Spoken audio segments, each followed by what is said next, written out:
Well, hello everybody. Good morning. Welcome to another edition of VFX Live, CG Spectrum. Oh, my camera just died. 1 second. Good timing.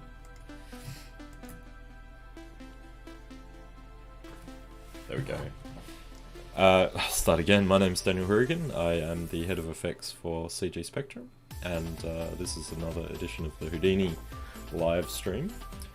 I've been working on a ship destruction for the last few weeks. I finished that off last week. So this week I thought I would do something entirely new. I think it was Ivan. Hey guys, hey, how's it going? I think it was Ivan that suggested doing some ghost stuff. And yeah, I thought that would be very cool. Hey Ivan, how's it going? Gonna do your request. Let me just, I've got some audio issues, let me just turn this off, here we go. Let me know if there's any audio issues, guys. You know, I always try to make everything working, but it's not always easy. So, I was having a bit of a think about what I could do for the ghost effects. I mean, there's lots of different things. There's lots of different things that you can kind of do. Hey guys, hey Marcus, hey Butcho, hey Shrewd Dude, hey Axel. Thanks for joining me, guys. This is the last stream of the year, so very sad, but I'll be back next year.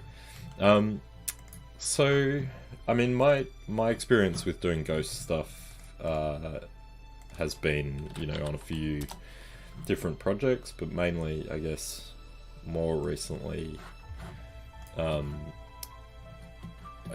not to you know, toot my own horn or bring up my show reel, but I just wanted to kind of talk about this stuff that I did on Ghostbusters 2016. It's a little while ago now, but this is sort of the most recent ghost type effects that I've worked on. And you know, you can see it's a lot of particle based stuff. There's it's character driven, obviously. So this is a full CG character. Maybe that's obvious. I think it's based on a person. I can't remember actually what the deal was with the character, but it's a full sort of cloth sim, and then a lot of particle effects being driven off of that, and lots of optical effects too. You know, you can see a lot of glows, and I think we were using in comp some sort of like God rays plugin, or you know, something to create the streaking. We can take a look at that. This one as well, lots of kind of fine particle streams going on here. I actually did the glass in these shots, not the ghost, but you know, it's all the same kind of stuff. This stuff's kind of interesting too, with some more fluids. A show called Outcast.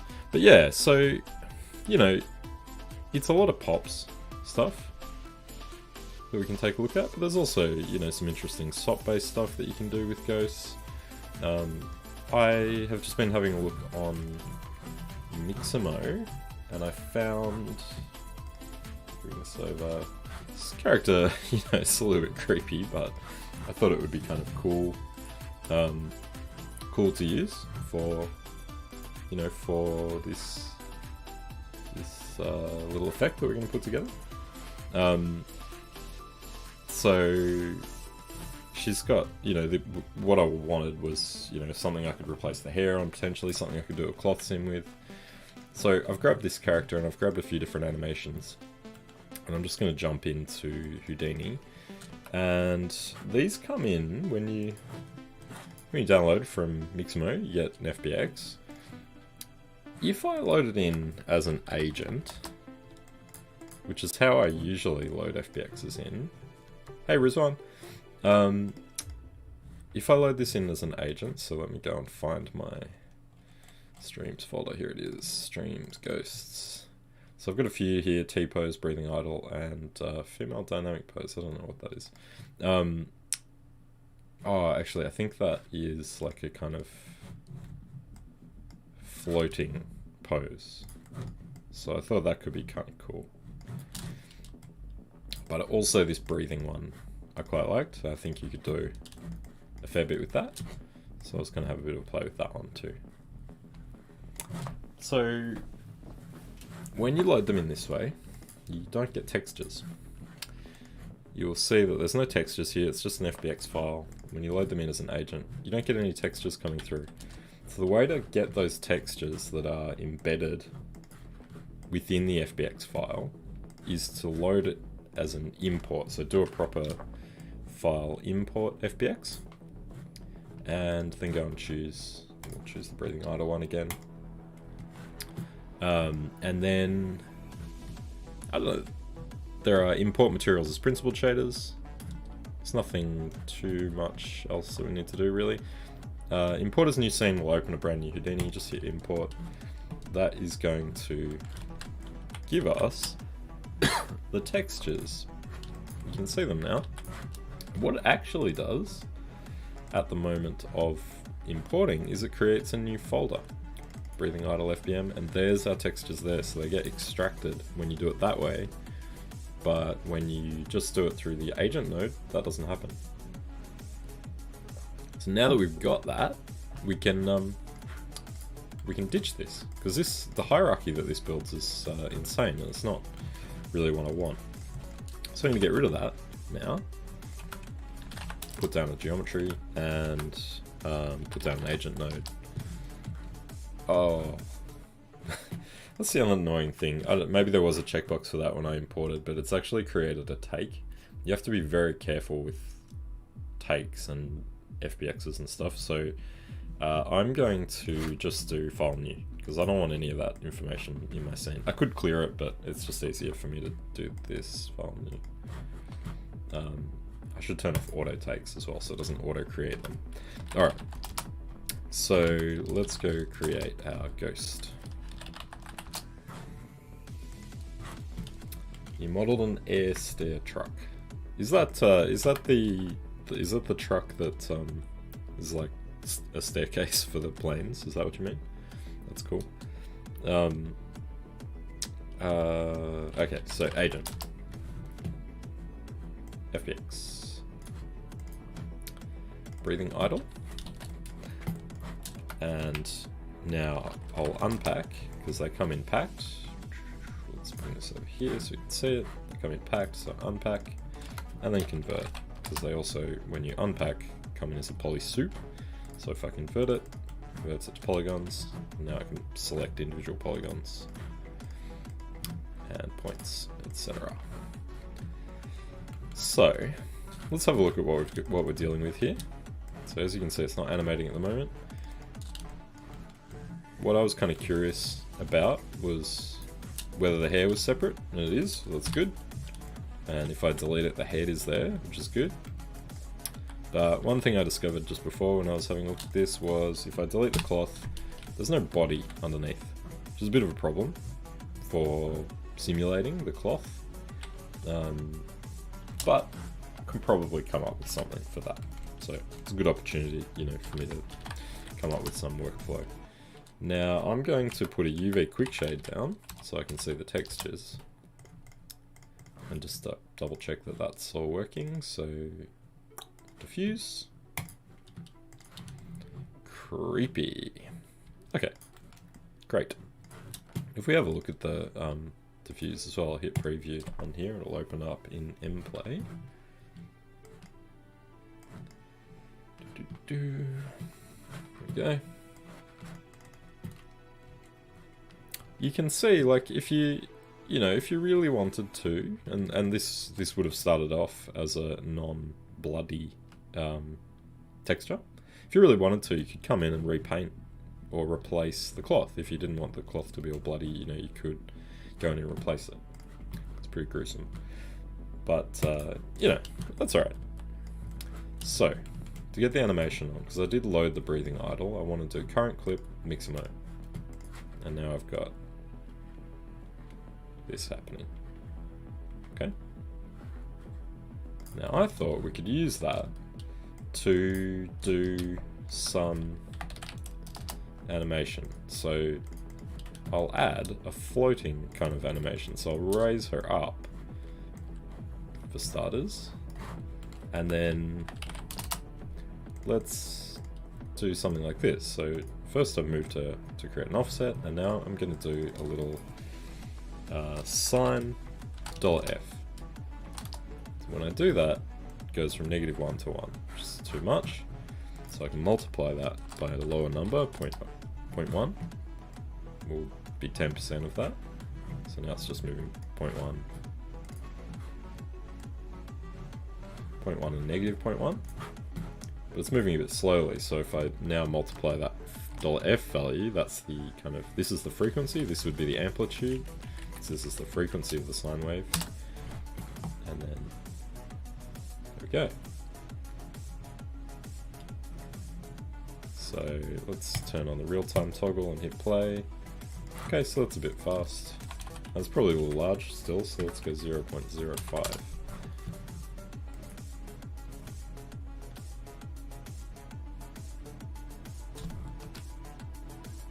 Not bad. Might be too much. I don't know. Now that she's raised in the air, we could also do something like this. And I like to do these things in lots of different transforms just so that I can turn them off, I can control them individually. I'm going to rotate her, maybe around her centroid, like this. So I've got a centroid expression in here. Yeah, I'm going to rotate her like that, and then she'll do that kind of thing. And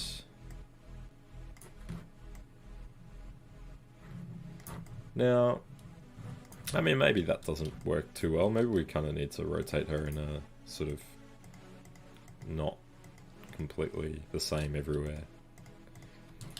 Now, as I've mentioned before, I'm no animator and I'm no rigger, so the things that I do are kind of a bit hacky, but, you know, it gets the job done, so whatever. Ivan, I don't know if this is what you had in mind, but let me know if you had any thoughts on you know, what I'm doing. So the thing that I notice as soon as I do this, like she's hovering in the air, her feet shouldn't be kind of flat, they should be kind of hanging down. So I'm just going to go in and do some dodgy stuff here. So let's see, where will I do it? I'll probably do it before the animation is applied. Here. And I'm going to select the points of her feet.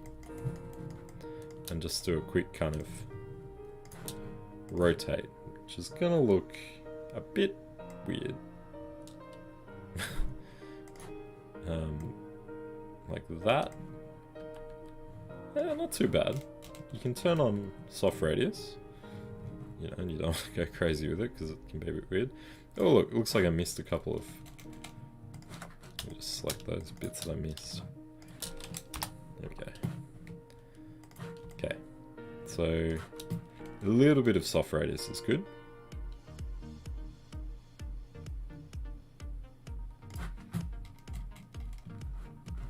I don't know if my chat is working. Someone say something in the chat, because I can't, I'm not getting any messages coming through. Just restart it.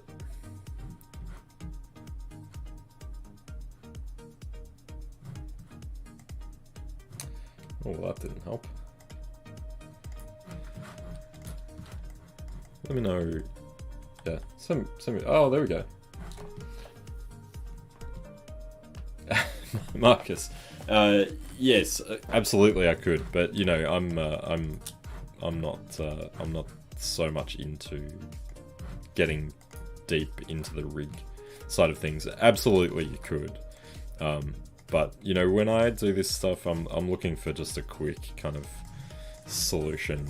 And you know, I am no kind of animator or rigger. So getting into that stuff for me is kind of, it's getting into a whole other world that I don't particularly want to get into. I mean, if I was doing this like properly and I had a lot of time to do it, then you know, then I may try and investigate that stuff. But in reality, as an effects artist, that is not something that I, you know, often have to do. But doing little mesh tweaks occasionally is something that, you know, something that I would have to do. Now we can see here that there's some awful stuff happening to her ankles, but there is a really good node called Delta Mush, which basically it looks at what the the second input, basically what the size of the polygons were relative to each other, and then if you modify them, it's made for rigging, this thing and animation. If you modify them, you can see that they've stretched from its original position. So what the delta mush does is actually tries to get them back to their original size, and you can see that fixes a lot of those problems that you create when you do this deformation. I use this all the time for the dodgy kind of things that I do, and yeah, I find it works pretty well. There's a little bit of weird stuff going on here, and we could do it based on groups if you wanted to treat each foot differently, but I actually think that looks okay. I mean, yeah, it's probably not 100% anatomically perfect. Maybe her feet have become a little long or something. I don't know. Feet are kind of long anyway. But for me, this is okay. I'm not going to worry about it too much. But you can see now, maybe the rotation's a little much, but you can see now she looks like she's floating. Delta Mush is great. I really love it. Yeah, I don't know. Something weird. Feels a bit weird about her feet, but yeah, Delta Mush is seriously good. Yeah, I could show you some crazy stuff that I've done with this type of this type of messing with animation without going to the rig. But Delta Mush is amazing at getting, like, doing some crazy deformation. It looks just broken, and then you can get back, make it look like it isn't completely broken, like you haven't edited the geometry. Alright, so that's pretty cool. I'm happy with that. And because I'm an effects artist, rather than thinking about bones and rigging, I'm thinking about maybe I could use vellum to make her legs a bit floppy or something, So there we go. A giant feet lady, and floating in the air. Now we can transform her to get her to sort of move forwards. So let's do that as well. So maybe I'll start her back here, and I'll just set a keyframe. I'll just do 120 frames. Go from negative 2 to 1. That's pretty quick, isn't it? I'm gonna set these to be linear. So you can, with the animation editor, it's pretty cool. You can shift click on this and select these and choose linear. But you can also just click on the translate to expose this Bezier string, I guess, or channel, and you can actually rename it here to linear, and on this key as well, and it changes the slope, which is pretty cool. So now it'll just be a constant speed. Now it's probably a bit fast, so maybe we'll do -1 to 1, or even 0 to -1.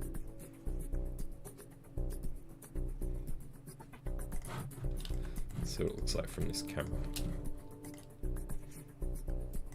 And I'll set my in frame to 120. It's possibly a little fast. I don't know, not too bad.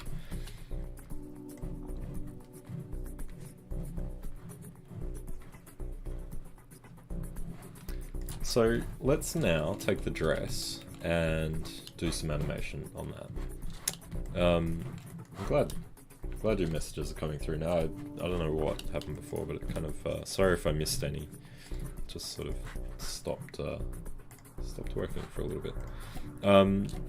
So the dress, it's kind of this torn up dress, and I think it would be pretty cool if it was free flowing. So we've got this here, and let's just start it off in our kind of non-moving position. First thing I'm going to do is put a time shift down to freeze this to the first frame. So we want to set everything up on a still frame. Then I'm going to isolate the dress, and just for starters, I'll just run that through a Vellum configure cloth. and even just run that into a Vellum solver and just see, see what we get. We're just going to use the soft-based one. It's pretty easy. Hey Ash, how you going? This morning for me, I'm doing some ghost effects. So I'm starting off with this kind of ghoulish character from Mixamo, and I'm just going to do, some interesting effects. So basically I'm starting off by trying to create the motion because I don't have anything. So I just got this character from Mixamo, and I'm going to do some motion, do some cloth effects, and then do maybe some hair as well, and also some particle effects. And I'll show you the sort of stuff that I was doing on Ghostbusters 2016. I wish I worked on the latest one that's coming out, but that looks quite cool. So let's hit play on this and just make sure that this is solving. I'm going to turn on ground position. That should drop, crumple. Wow, it's super springy. One thing I didn't do with this is to remesh it. So cloth tends to perform better if it's polygons. You don't always have to remesh though. You could just divide, and that will add a division into a existing polygon. So you could do that. I could also subdivide this and then divide to increase the resolution, rather than remeshing, which can potentially destroy the UVs that we have. This might be a better option. Yeah, well, it's crazy springy. I guess it's like double wall. So it's not. It's closed in here, which is odd, but it's also, yeah, it's closed here as well. So maybe that's why it's behaving the way it is. What I'm gonna do for the purposes of the cloth is to remove those caps. So when I'm selecting a cap, usually what I'll do is just select one of the triangles rather than kind of doing that. So, that's potentially selected stuff above. I usually just select one of the triangles, hit Shift G to grow the selection, then deselect those extra little ones that got selected, and then do Shift G a few times till it gets all that stuff. You just want to make sure it doesn't end up going on the outside. There's a little lip here as well, so I might just take it back one, delete that. We kind of want to get rid of studying modeling. Cool. What prop are you making, Ash? So yeah, I want to get rid of this lip. I want it to just be a single surface, and I want to get rid of all this stuff. What I'm going to use here is the select by normal spread angle, and you can see when I do that, it allows me to kind of select a connected set. It's based on the angle of the normals, and that can make selection really easy for doing this stuff. See how I can just select the entire inside there, and I should hopefully be able to select all those kind of lip edges as well. Yeah, that's cool. Makes selecting a little bit easier. Stuff too.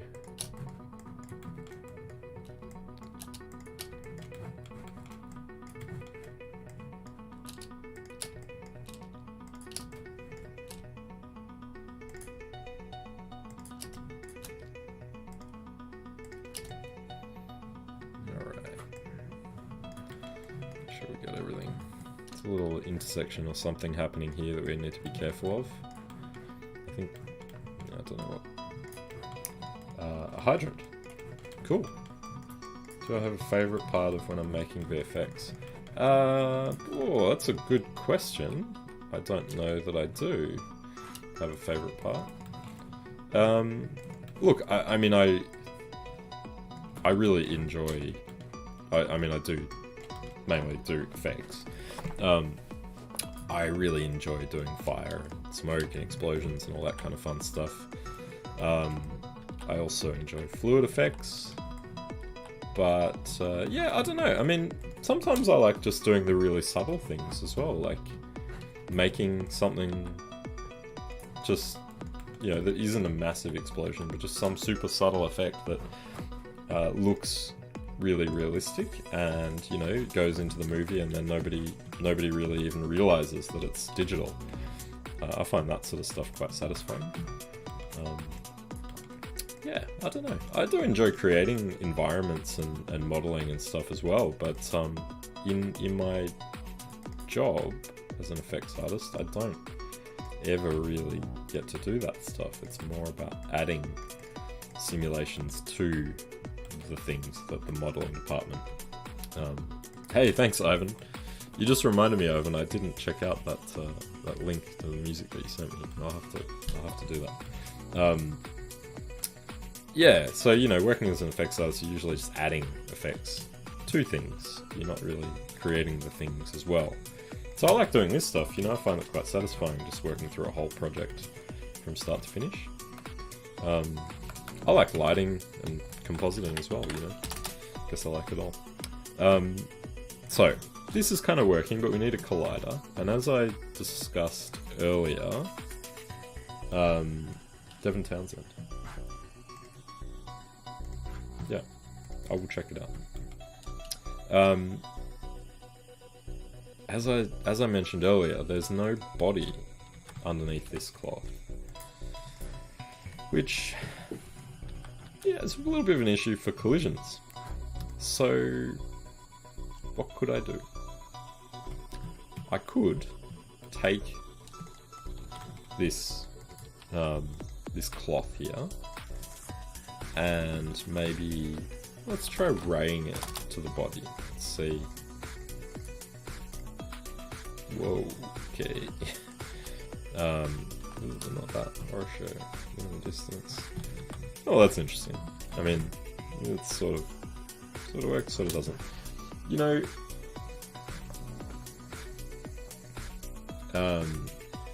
Yeah, that's right. Although, it does kind of depress me slightly when the movie is terrible. But at least if the visuals are, if the visuals are good, then it does certainly help. What am I gonna do here? I'm gonna just have a look at what test geometries I have available to me here, because there are some people in Houdini, these test geometries, and does this guy have? He's just all one, but he actually has a pretty, his torso and everything is all kind of quite close, like he's wearing tight-fitting clothes, I guess is what I'm trying to say. Output 2, output 3. What are all these outputs? Skeleton. So I'm wondering if I can utilize this to kind of create a collision for the torso, mainly. So I'm going to take this agent here, and this is where, Delta Mush and stuff like that might come into it. I might do some weird stuff. Current clip, I'm going to get rid of that. It goes back to T-pose. And then I'll try and get this T-pose and this one to line up. They're pretty close already. But I'm just going to transform him. That's right, yeah. Lewis Ghost Hybrid. He might come into it. So I really don't need all of him, but I'm just gonna... His pose is not super T-pose. You know what else I could do? There are lots of characters on Mixamo. So if I go and find one, even the generic, mannequin might work. Just because they're the same, it's going to be the same T-pose, hopefully. So I'm just going to download this.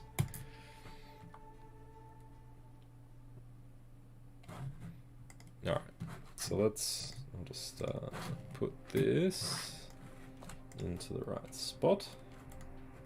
Okay, T-pose into my stream folder. Oh. Go rename it. 1 second. T-pose generic. Alright, let's try this instead.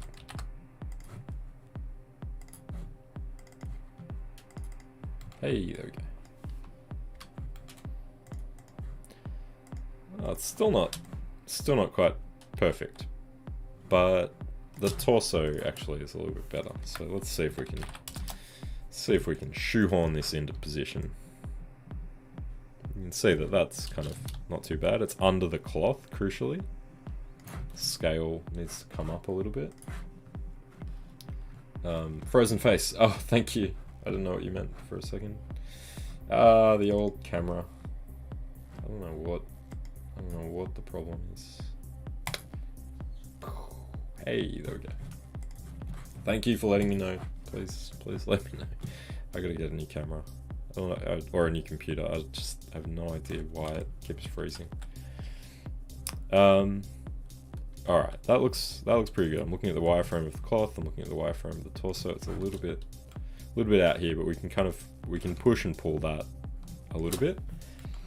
Now, let's try doing this.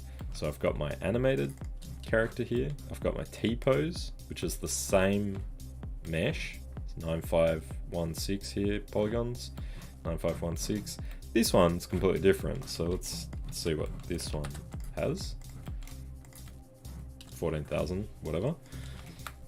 Now I'm gonna use the old point deform to deform this mesh by this mesh.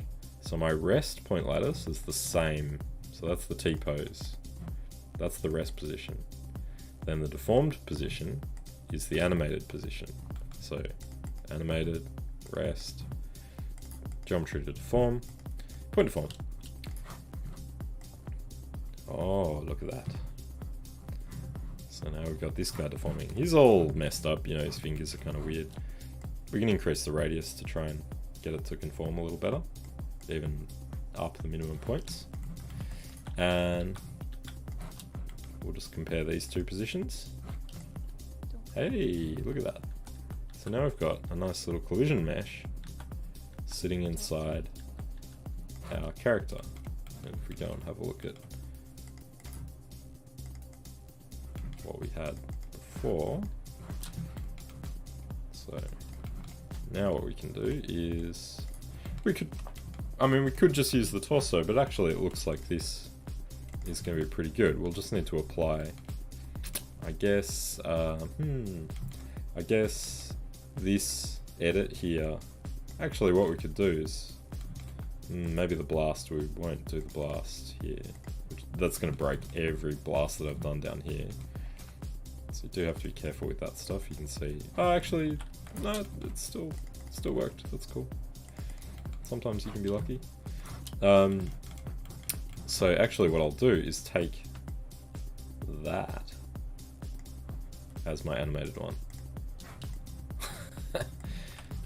Perfect.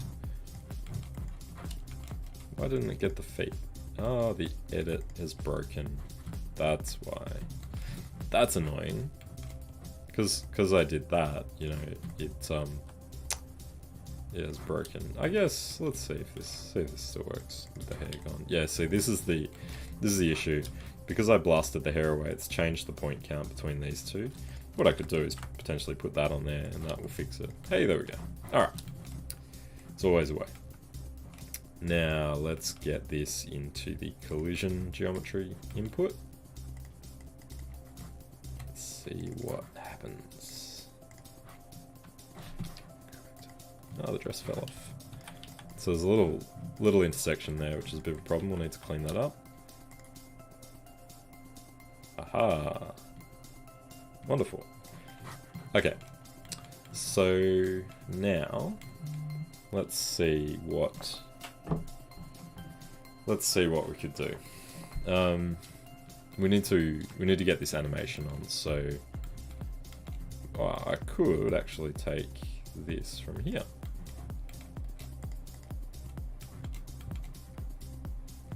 And then take that from there. That will put them in the same position on the first frame. And then there we go.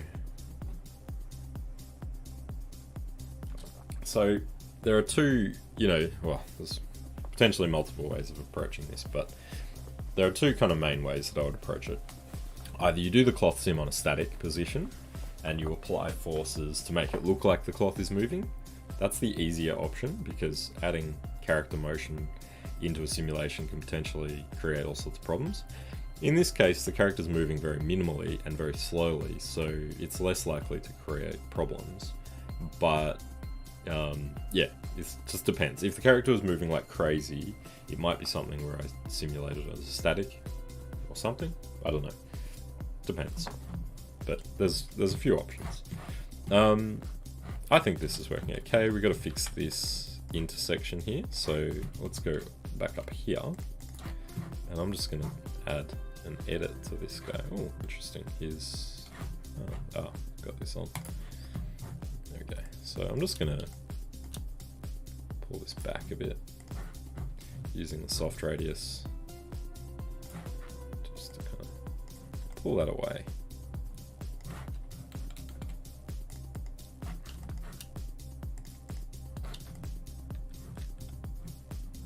Okay, looks pretty good. Now the cloth itself looks pretty rubbish. Let's just run it again to confirm. But yes, looks like it's made of rubber. So let's go and have a look at the stiffness. Let's turn that down. I'm just going to set it to 1 and then just put the number in here. So I've got 1000.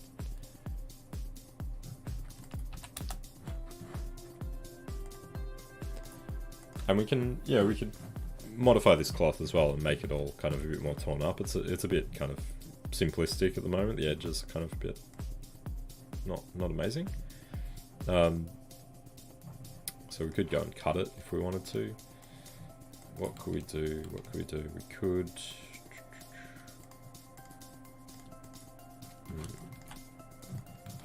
I guess we could just select some faces here. And this is where subdividing it, adding a lot more detail to it can help. If you just want to go in and kind of draw in some areas to remove, I'm just going to use the lasso tool. And not be too precious about it. You could even potentially do this in some sort of procedural way where you create a noise to select this stuff, you know. Maybe this loop kind of feels a bit weird.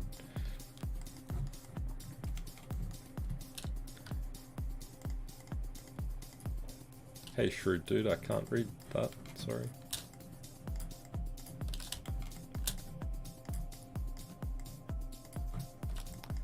Alright. Now this piece here, you need to make sure that you don't have like isolated islands that are gonna kind of fall away. And also, we want to make sure that we don't reveal too much of the part of her which we don't have, like a torso. There we go. Like, yeah, kind of looks a little better. Let's see how it solves.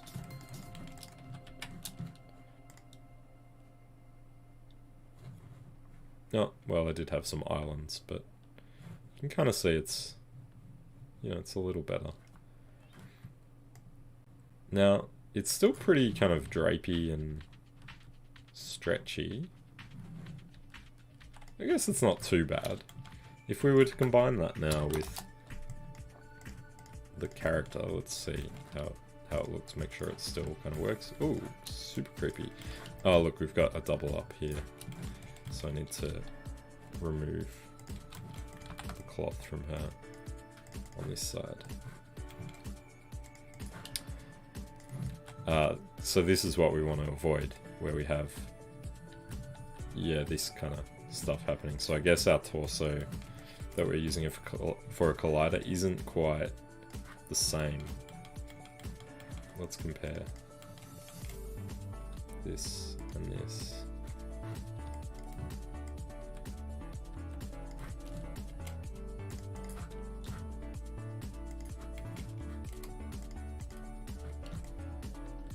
Yeah, position's a little bit off. I wonder if it's because I did the radius.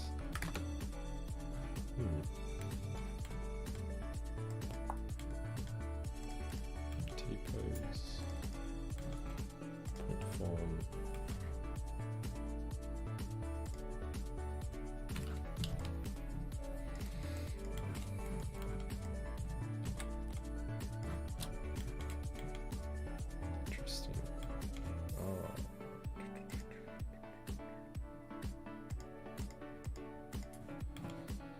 It should be a little bit better. Why is it not? Take it from the Delta Mesh and see.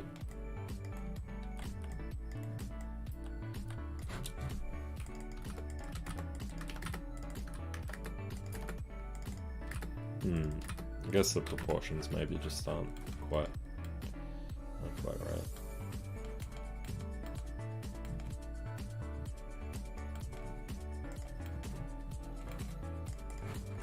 It's not a perfect science, this technique, that's for sure.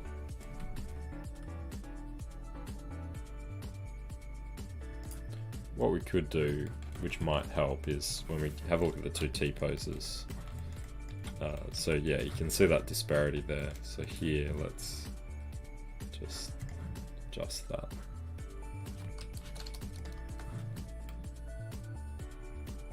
Make it better.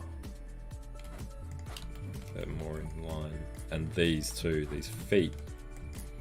I think this is, yeah, this is part of the issue. These feet really need to kind of come in.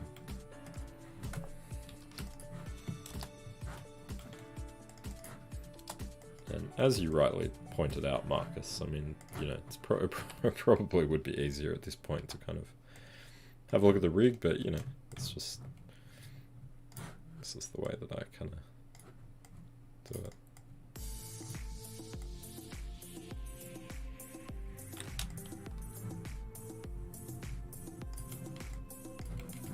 I might just do the chest at this point too. It's kind of easier to do it on the T-pose than after you've animated it.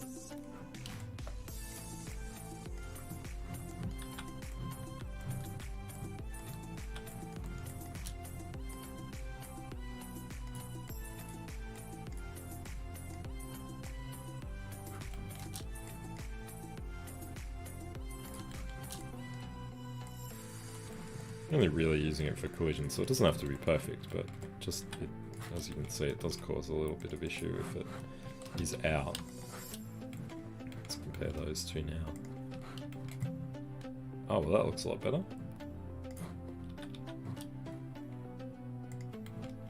Okay, let's run that again.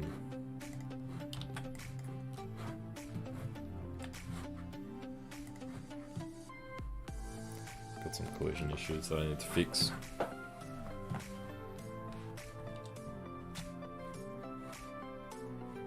The kind of the intersection of the armpits is sort of not amazing as well, you know, that's just turning into a weird kind of opening. So it might be worth trying to fix some of that stuff in the model of the cloth. But let's just take a look at the end merge result. I mean, this part is not the main event, I'm just trying to come up with something interesting that works. What I might also do is add in this stuff as a collision as well. Hopefully that won't cause too many problems, but just I can see those, you know, the hips kind of definitely stick out a lot more. Maybe that's something that I, you know, should go back even here at this point and get those to kind of stick out more so that they match that position. As with everything, you know, there's tedious parts to any setup. You know, even just overinflating them, that looks kind of stupid, but because it is a collision object, it doesn't matter too much as long as it, you know, as long as it doesn't show the bits of the model that we, you know, don't want to see through the cloth in the end. So, yeah, creating a big bump just to kick that cloth out a little more. Might be enough. It's pretty funny. Okay. See, I've done it too much there. Nope. That one I grabbed is not moving. So we want to use that one. Okay, let's see what this looks like.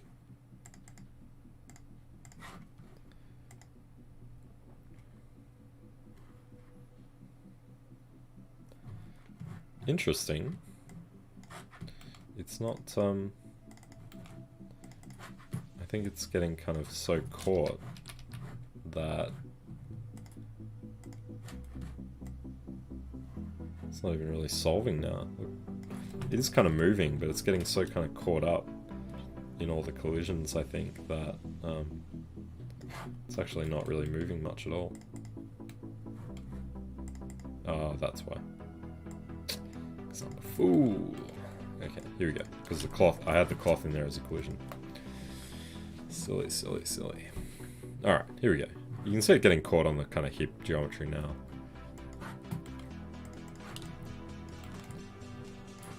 And we've got these kind of ribbons as well, which we probably need to do something with, but I don't know. We've got things like this as well, so now what I would do to sort of preserve that neckline, because as you can see it's revealing her chest, or the lack of geometry under there. What you can do is kind of do a Vellum Attach now, so Vellum Attach to geometry maybe, and then just pick. So you can see that's done everywhere, but what I'm going to do is just select some points for that to attach to. So I'm just going to come around here and select these, for instance, hit enter, and then you'll see now I have a bunch of constraints here. Yeah, it's getting there, Ivan, thanks. It's always, you know, always a challenge doing this stuff quickly and live. But there you go, you can see how that now has sort of frozen that area or attached that particular area to the body so it won't move around. Now, I'm going to leave this pretty soon, but the next thing I'm going to do here is just add a pop force and some noise. So now we might get a bit of sort of just wavy undulation to that cloth sim. We could also give it some directional wind in that direction, so that's -Z by the looks of it. So, you know, I'm just going to crank it up just for a look and see. So there you go, you can see it blowing backwards now. So it's kind of just, it's probably going to be dragging close to her body at the front, but then at the back it's going to be sort of flopping around. So you can sort of play around with those things. Check the guide as well for the noise, because you can see that the swell size of that noise is pretty large. So yeah, we can take that swell size down, even crank the amplitude. Don't necessarily need to be that strong with it, but just adding that noise will give it an interesting, you know, kind of interesting floaty feeling. Even turning gravity down on this stuff, you know, because it's like an otherworldly thing, it doesn't necessarily need gravity. You know, it could be more floaty. You can see how that now is kind of, well, we don't have that same issue of it really falling down either, but we have this kind of interesting floaty effect on the pieces that are sort of hanging down the bottom. So yeah, that's actually kind of cool.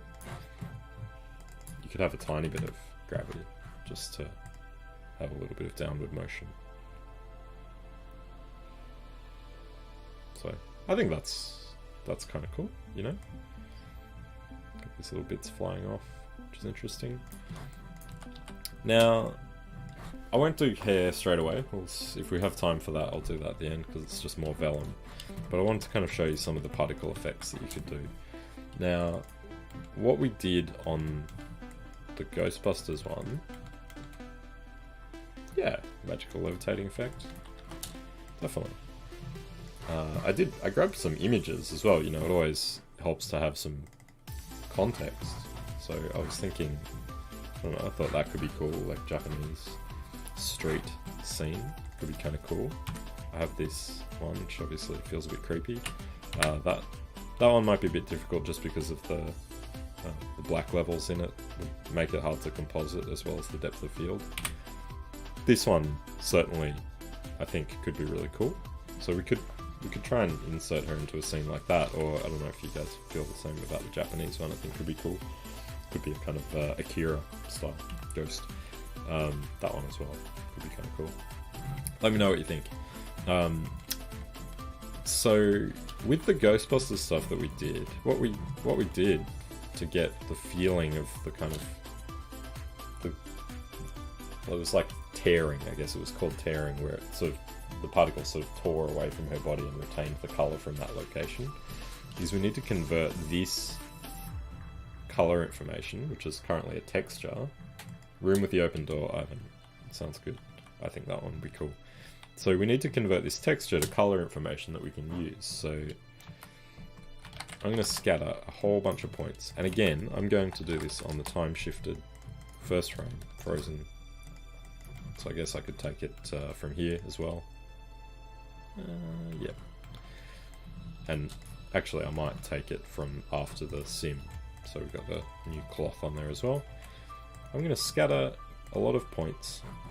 A lot of points. Probably want to ditch the eyeballs from this. Separate geometry.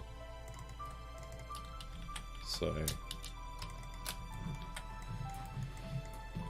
might just actually double click on all the parts that I do want and exclude the ones that I don't want. So all that stuff. Hit delete. There we go. I didn't want the teeth either. There's that ghost effect. Floating eyeballs in the mouth. Gruesome. Scary looking eyeballs. Alright, so delete non-selected. Now we've got our character without any eyeballs. Scatter a lot of points on there. So there's 1,000,000 points. And now we want this color information. This is currently being displayed just because I put this UV quick shade on, but we need to actually get these to be points. So, or point color. So I'm going to do an attribute from map. As you can see, that's currently giving me UV color texture map, and it's turning it into CD attribute. So I just need to go and find that diffuse texture. And now we have the texture as point color. So what can we do? We probably want to give it more points. You know, this is still a little sparse. If I zoom right in, I can see through. So we do end up needing a fair amount of points. Let's see if my camera freezes when I increase the point count. Could be related. Turn off max points as well. You can see max points is limited to 1,000,000. So let's have a look at that. There you go, she starts to look a bit more solid, and when I zoom right out, I mean the point display kind of makes it look like she's not. If I set that to dark, there we go. Now she's kind of made of points. It's pretty cool, right? And if I zoom in, I can see that. So what we were doing on Ghostbusters was to first do that, but then whoops, turntable. What was I trying to do? Attribute vault. I'm going to create some noise here in an attribute vault. And I'm going to use this to drive certain effects. So I'm just going to plug it into the visualizer. I might just turn, actually what I'll do is create a little switch here. And I'm going to have a high res, low res switch. So I'm just going to turn this down to maybe 500,000 on this side. Cooking was interrupted. Excellent. Oh no, not this error.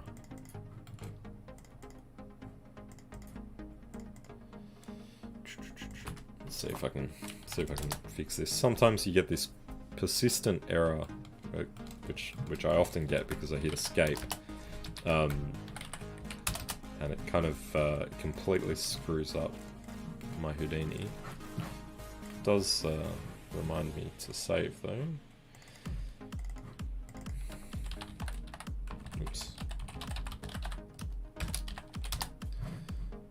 just gonna reset and open it again. Hopefully it's saved. Yeah, exactly. Maxim Toots. That is exactly how you could do disintegration as well. You are right. So, let's create another scatter. Hopefully this will work. There we go.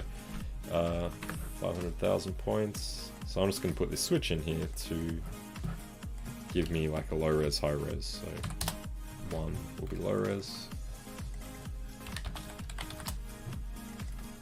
High res. Attribute from map has to work. Attribute FOP. So I'm just going to go and create some noise to drive the sort of pseudo disintegration effect. You know, it's this tearing off effect. So I'm using a fit to create contrast in the map, in the noise, because otherwise it's very kind of low contrast. So something like that. Now, I'm just going to ignore the attribute from map for a second. Let's jump into a pop network. Or I'll put it down, actually, and then I'm going to put a blast down here and say @cd.x greater than 0, points, delete not selected. So that gives me all the white areas, all the black areas have kind of been blasted away now. And maybe I'll crush this a little more. I want these to be smaller patches, there we go. Alright. Now, the other thing that I'm going to do, because I want this stuff sort of emanating off the body, I need a direction away from the body. And the easiest way to do that is to use normals. So, I don't think we have any point normals here. We've got vertex normals. If they show up green, that means they're automatically being created, or they're vertex normals. So I'm going to put a facet down to create point normals. Pre-compute point normals. There we go, point normals, and they will pass into the points. Vertex normals won't, because you don't have vertices when you only have points. And now, after my attribute VOP, I'm going to put a wrangle down and say v at v equals v at n. That will give me a velocity vector. Let's create a marker. Oops. I do not want to do that. Let's do v vector. Robert, how is it going? Caught me for my last stream of the year. What is happening? Alright, so attributes, inherit velocity, that's going to kick them out. I need to set my source to points, all points. All points will only give me impulse activation, which doesn't allow me to control the rate of particles. Points will allow me to control how many are emitted every time step or every frame. So, yeah, depends. You can animate the birth rate then, but you can't animate the impulse. Let's see what this does. So this is just the inherent velocity kicking those particles off now. You can see how they're moving in the direction of the normals. Nice. Almost finished your masters. That's awesome. Alright, so, well, that velocity is a little strong. So we've got them coming out from the surface now. It looks awful, for starters. So, you know, I think the noise is too big still. Look at this giant cap that she's got. So let's go and up the frequency really high. Make it really spotty. There we go. Let's take a look at that. Okie dokie. Still pretty lame, but let's see. What do we want to do? I'm going to add a pop force. Probably this inherent velocity still a bit too strong. We want it to be pretty slow and kind of undulating, I guess. Maxim, my goal is just to, you know, create a kind of ghost effect. I guess I pulled this up at the start of the stream This is just some stuff that I've worked on in the past with Ghostbusters, where, you know, I had a ghost character. Actually, I did not set or do the R&D for this stuff. You know, sort of, I came onto the project a little late, so I sort of picked up some of these things and ran with them. But you know, just showing you some of the things that we worked on at Allura, which is now Method in Melbourne, and this stuff as well. Kind of ghost trails, just ghost effects. You know, looking at all the different options that we can kind of do. All right, so I've got a pop force in here. Let's add some noise. Yeah, we did that already with the cloth. Swell size is too big there. Down. Hey, cool. I'm glad you enjoy it. I have fun. You know, doesn't always work out, but that's life, hey. All right, so getting slightly better. I guess the other thing that I could do is do this in a VOP instead of use the pop force. It might give me slightly greater control. But you know, you want to keep it kind of subtle. I could also have it blow backwards a little bit as well, so you know, sort of like that, even slightly upwards as well. Right. Maybe too much. It's like yeah, you only want it to be quite subtle. What's weird about this is that it doesn't seem to be happening. It only seems to be happening in the middle. This with this noise. One thing you have to be careful of with Sims is like there's a ton of stuff here coming from the Vellum solver. That's probably what's going on here. We're only seeing it over the cloth on this pop sim. I knew something was fishy. So see how it's only happening on the cloth and it's not happening on her body, the noise and the force. So that means that there's probably some attribute that's come from the Vellum solver, most likely the mass. So I'm going to attribute delete everything that comes from that Vellum solver. Go all the way up here. What are my 3 favorite nodes? Wow, that's a good question. It would have to be attribute transfer, point deform. Love me some point deform. And gee, I don't know what else. Delta mush, maybe. Nah. Yeah, I don't know what my third one is. I'll think about it. Could just be a good old-fashioned attribute VOP, you know. Attribute delete. So I want to make sure that I keep things like. Actually, maybe I don't need to keep anything. Oh, that's a lot of UVs. I'm just gonna get rid of all the stuff that might be causing just star in there. It might be causing problems, so I'm going to do star except I don't know what all those other UVs were. It might be something to do with Vellum. I guess we'll find out if it's a problem. Let's try this again. There we go. Cool. Yeah, that's cool, Robert. I mean, that's not something that I've experimented much, but it is something that I want to kind of look at in the future. Try and learn. When did I start using Houdini? That's a good question too. Stumping me with all these questions today.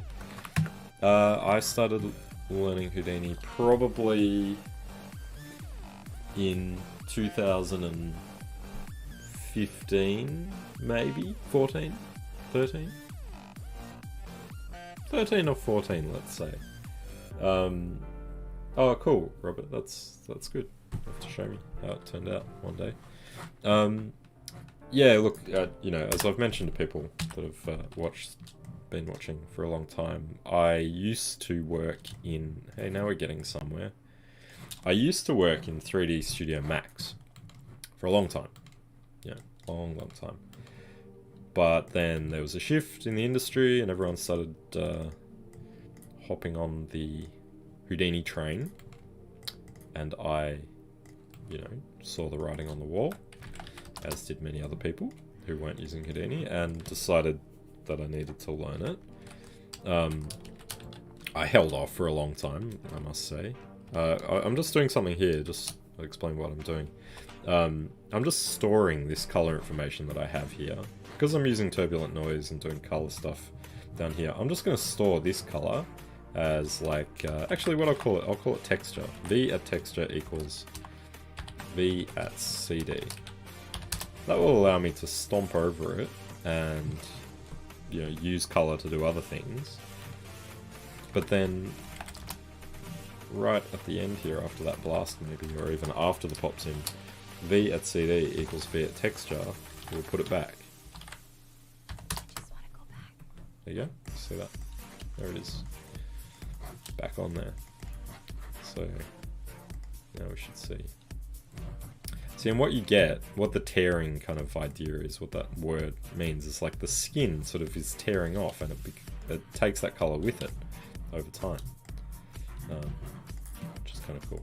So, yeah, for a long time I was doing visual effects in 3D Studio Max, and then I had to start learning Houdini. And the way that I approached it, first of all, was that I used it very sparingly. I used it to do...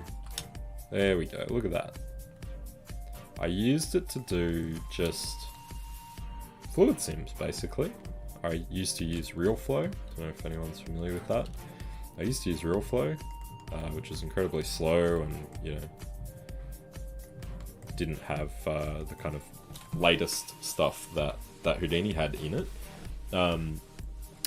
But yeah, I used to use it for that. So I would just do my, you know, export all my models from 3D Studio Max, take it into Houdini, and do my sim, get out, go back to Max. But then, you know, slowly I'd chip away at it and learn a little bit more.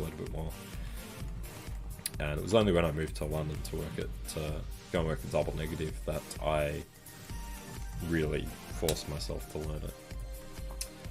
Since I'm a starter at Houdini, how much years or months did it take you to actually develop the basic knowledge for Houdini? Well, look, the way that I approached it was slightly different to how I would recommend approaching it.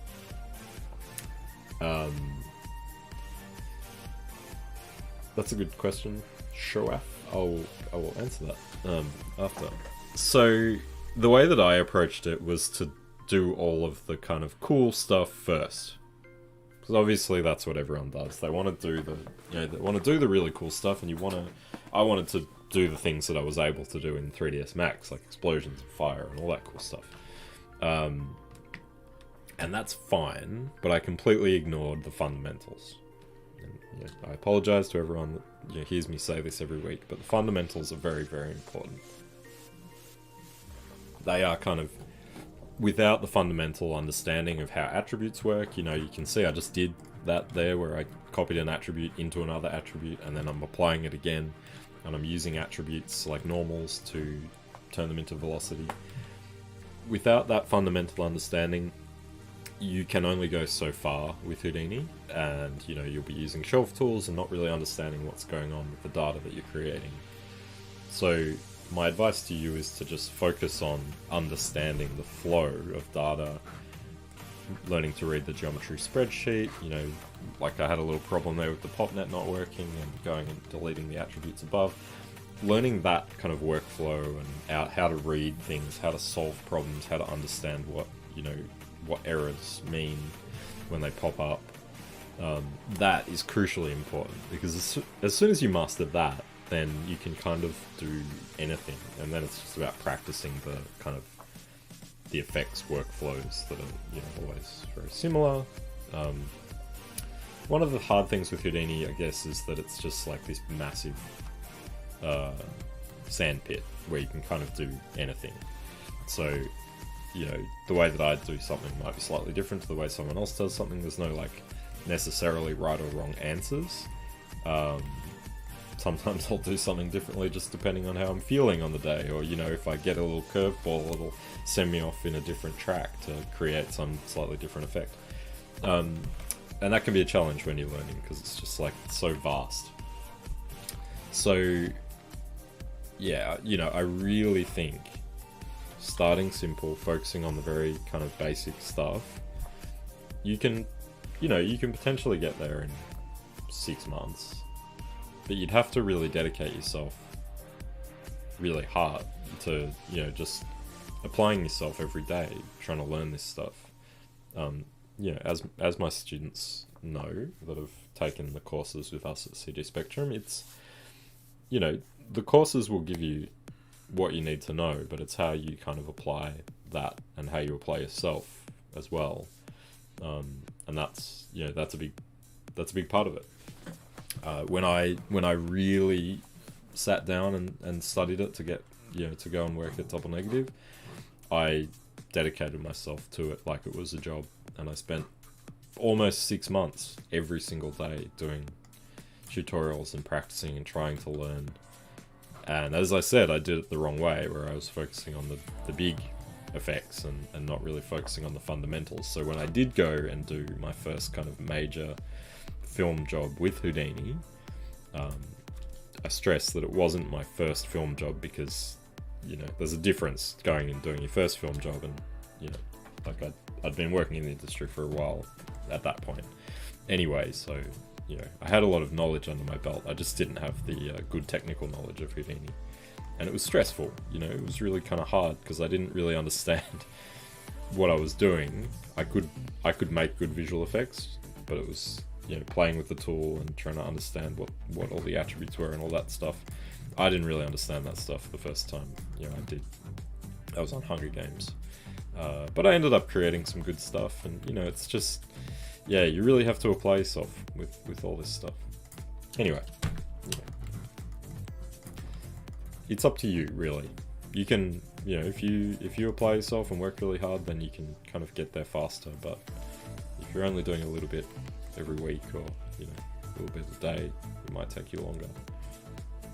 Focus on the fundamentals. That's all I'll say. No worries. Look, it is complicated, and it will get easier. It does take time. And yeah, there's not much you can do about that, unfortunately. What would I say the biggest gap is right now in the VFX industry? Well, it's always effects and comp. You know, they're the highest sort of in-demand roles. I mean, there's also virtual production, which is something kind of different, but always in visual effects. For film, certainly, it's comp and effects. You know, they're the two kind of, I guess they're at the pointy end of the pipeline. They're the two kind of departments that will pull the whole thing together. There is a lighting department as well, but those tend to be smaller departments and less kind of, I guess, no, I don't know. I don't want to offend any lighters when I say that, but effects is certainly more intensive. And yeah, they're always in demand. Effects is hard. You know, we all know Houdini is difficult, so it's not the easiest thing to get into, and consequently, there are not as many skilled people out there.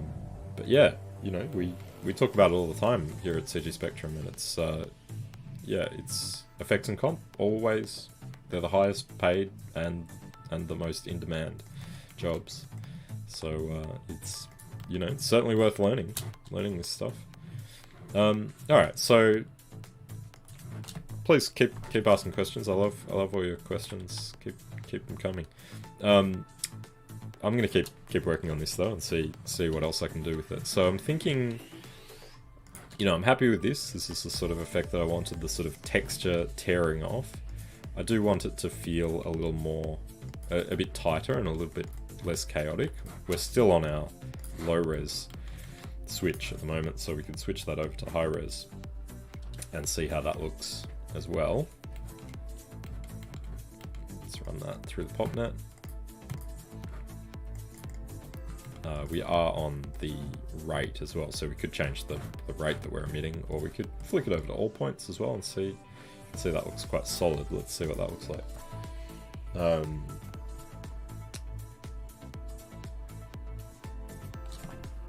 Reza, I enjoy working with both C4D and Houdini. I like both 3D motion design and effects stuff. Totally confused which one you should focus on. What's the right thing to do? What's your advice for you? Look, I mean, it's a hard thing for me to advise. I think you just have to kind of go with what you really enjoy. And look, you don't have to choose necessarily.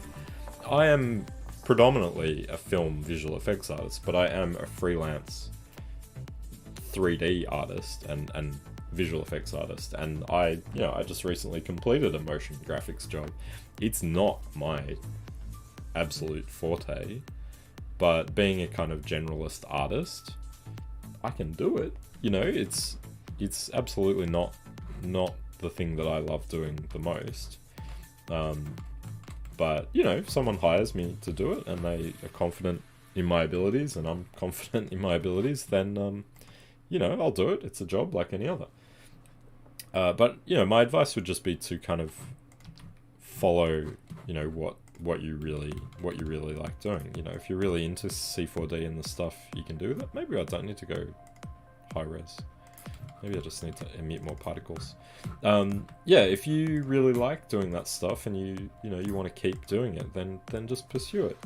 The other thing is too, like, you don't have to be locked in to doing the same thing forever. So, you know, it doesn't have to be, you know, I'm committing to doing this thing and that's what I'll be doing for the rest of my life, you know?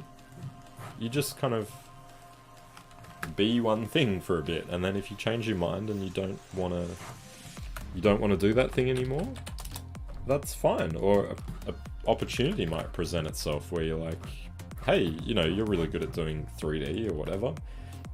Would you like to do this now? And you're like, yeah, cool. Pay me enough money. Yeah, do whatever you like. You know, it's like, yeah, you kind of, 3D is a skill that will, you know, it will follow you and benefit you as long as you want it to, and it doesn't have to be just about creating film or creating games. It can be about all sorts of things. Like, I've done so many kind of random things in my career, and it hasn't just all been about film or games or even 3D. You know, it's like I started off as a designer, studied industrial design, wanted to be a car designer.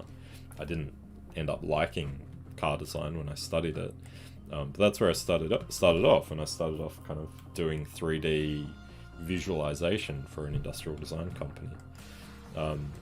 But my passion was film and animation, and that's where I kind of, you know, wanted to go, and I ended up at a games or kind of it was a kind of games mainly company where all they did was pre-rendered cutscenes and trailers for games, and that's where I got my first kind of start in that kind of industry.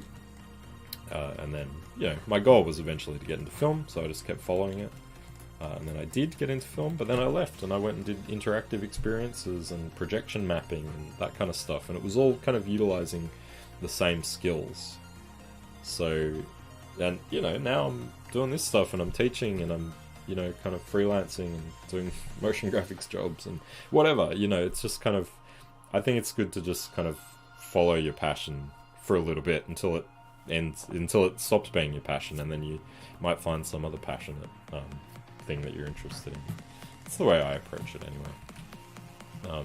I've never been one for, you know, sticking to a career or you know, sticking to a job, committing to it for my entire life. It's just, I like to have flexibility and variability. So Maxim says, I uploaded my Houdini project presentation. Hey, yeah, I'll have a look at it. Sure. I think I saw that. before I started. I'll take a look. Ivan says, how often does it happen that someone from the movie industry decides to switch software they work in, for example, switch from Nuke artist to Houdini artist? It certainly happens. It's, switching from Nuke to Houdini is probably less common, just because of the vast difference between those two softwares.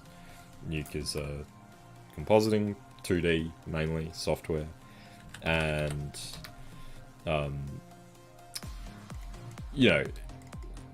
Houdini is much more complicated, as we've discussed. But certainly from other departments, like someone might be learning Houdini. Well, there you go. Robert switched from Nuke to Houdini. Certainly from other departments, though, like a modeling artist might start to get little tastes of Houdini through doing some modeling stuff, and then they kind of get sucked in and they might jump. I remember I was kind of helping a guy in the match moving department at Method, and he was really interested in Houdini. And match move can be one of those fields where you kind of get into the film industry that way. It's one of the sort of tasks that you might get when you're a junior.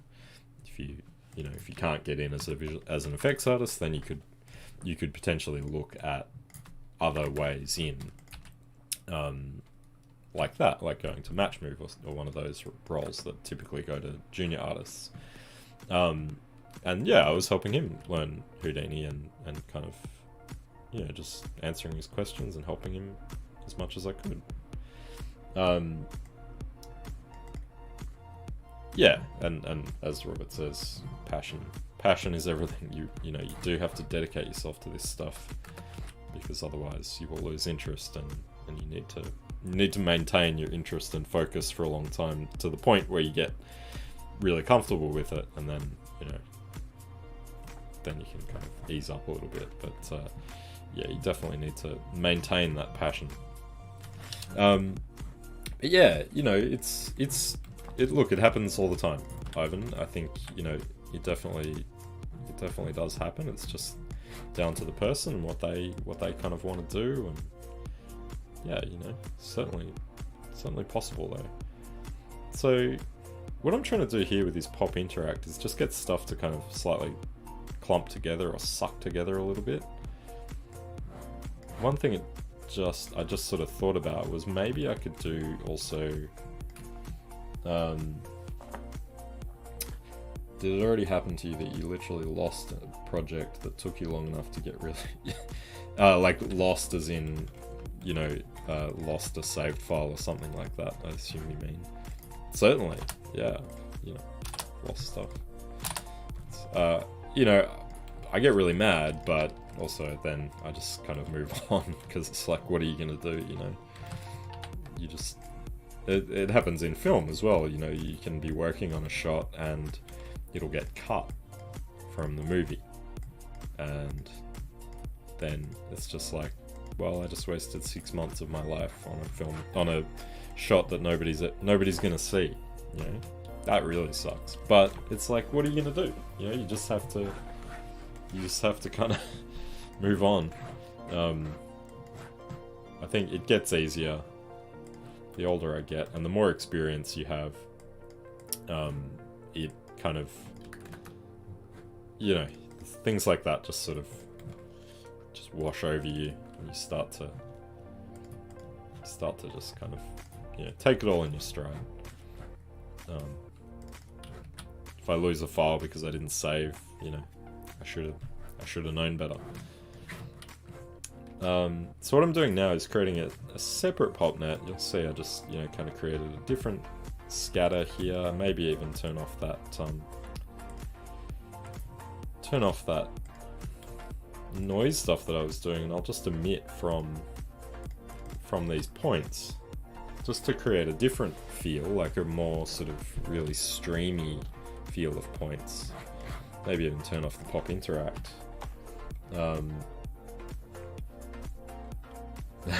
Yeah, that's right, Ash. save constantly. I always forget, and then, yeah, all of a sudden I've lost my project, and it's like, damn, I should know better.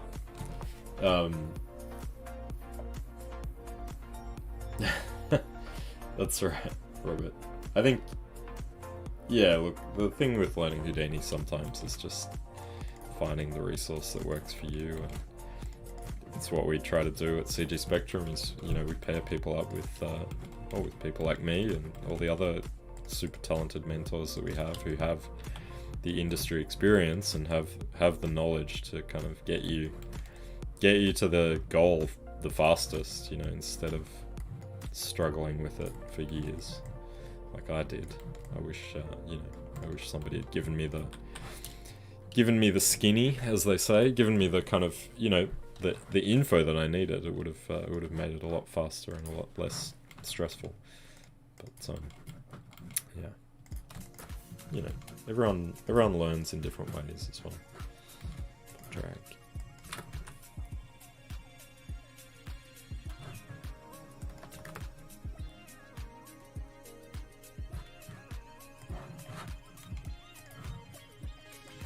Let's try this.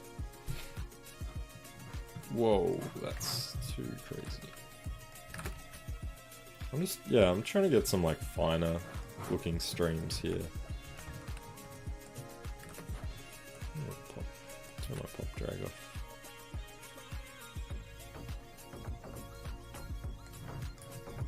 The other thing is like the emission is now constant, so it's not phasing or anything. It's just always kind of emitting from the same point. Every point on the body is the same. It's not changing. So like that noise map that I created in the turbulent noise, should probably phase that so that it changes over time. Let's see. This one looks like.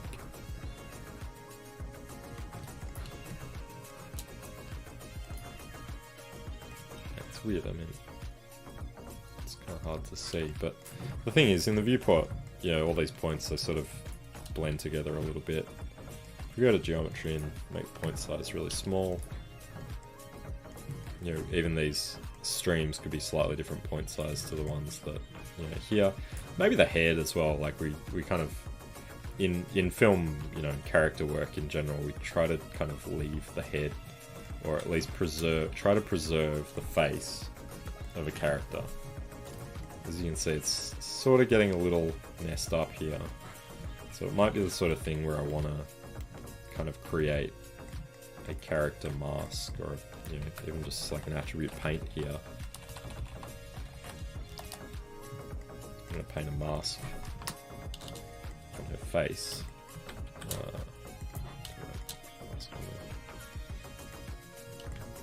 Yeah, do something like that. Even, let's see, paint BG.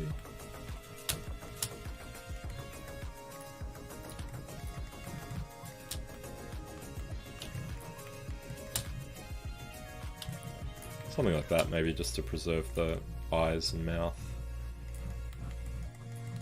And then down here, where I do my noise, I can bring that in by binding that mask, so it's called mask, and multiplying that against that fit. What you'll see is I have the inverse of what I want now, so now it's only applying it to the face, but if I flip this, I'll just use a fit to rejig it. There we go. So now it's removed it from the face. You can see that sort of fall off there, so I can go and adjust that if I want, but let's just have a look at that. Let's see.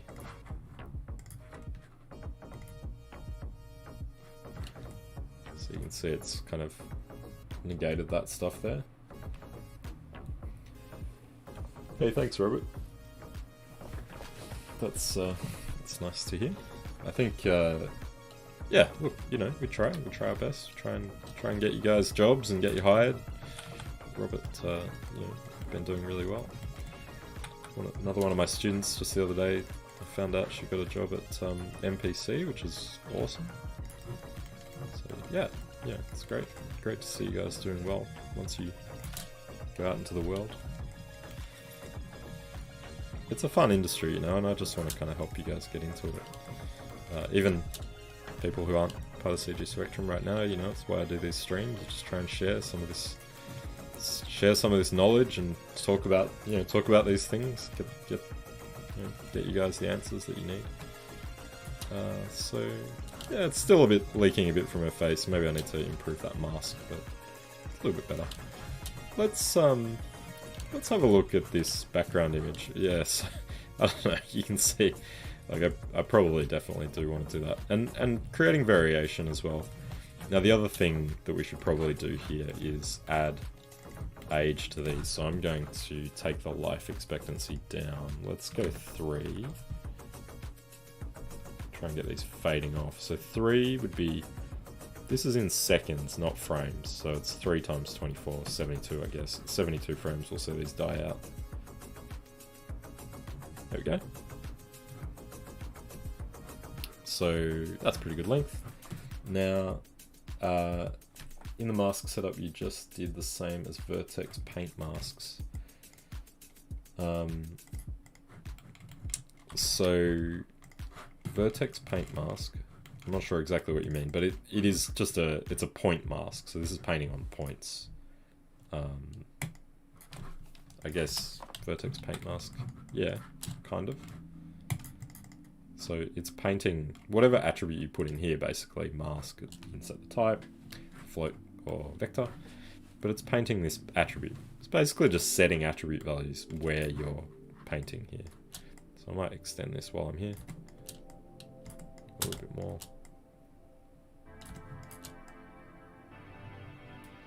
Away from the face. Not the face. Okay, so now I've got age though. The reason I wanted that is I'm going to do some post stuff now with color. Potentially the alpha as well, so we can have these fade out as they get further away from the body. So let's jump into an attribute VOP, and I'm going to take the age and life, divide them to create a normalized age. So dividing age by life, that gives me a 0 to 1 value. So if I plug that into color, what we'll see is that, see how they get whiter as they approach the end of their life. So I can bring that through a ramp. You'll see when I plug that in. We got the same thing. We could colorize these. You know, if you didn't have the color, you could create some cool effect like that. It's actually kind of cool. But we're going to use this to multiply against the color that we already have. So I'm going to call this age ramp, and grayscale. So what we shall see is that we can do something like this, where it starts off the color and then it fades to black over time. So you can see how that's fading out. We could also output this ramp as bind export alpha. Alpha. And that is then going to fade. Let's see if we can see it on grey. Yeah, you can kind of see it there. So that's then going to fade out as well. So it's going to kind of, I mean, maybe we don't need to multiply down the color, maybe we just fade it into the background. So let's see that. There you go, you see they kind of fade out. So you could do that as well. Let's try and get this image in there. So I've got this door image. I'm going to create a camera.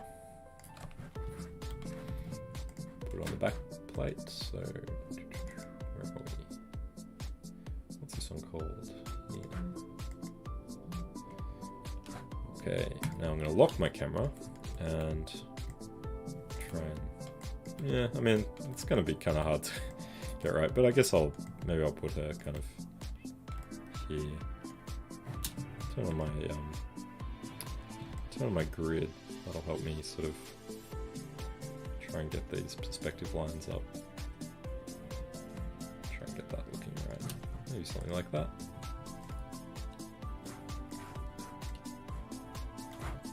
Let's go and look at our body geometry and see how it's looking. Alright, well the camera looks okay, and you know, maybe we can rotate her after the fact. Hey, nice, Robert.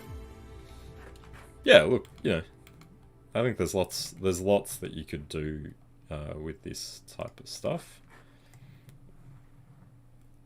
So yeah, I don't know if it's really working here, but let's set up some lighting and see. So I would always set up lighting on the geometry first, just because it's solid and we can see it a bit easier than on the points.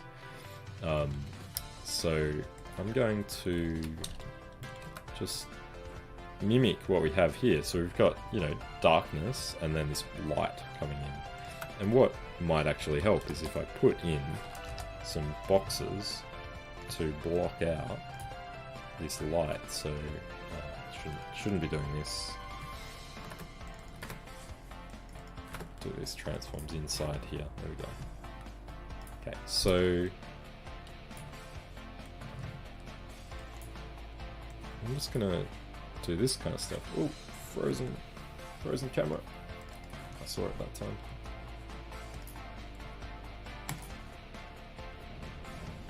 Hey, there we go. And we're back.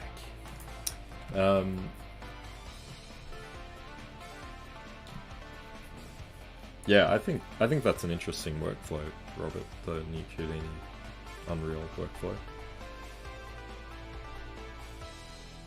Definitely. Making yourself just that's all, you know, that's the whole part of it with this stuff, is having all the skills that make you a really kind of desirable artist.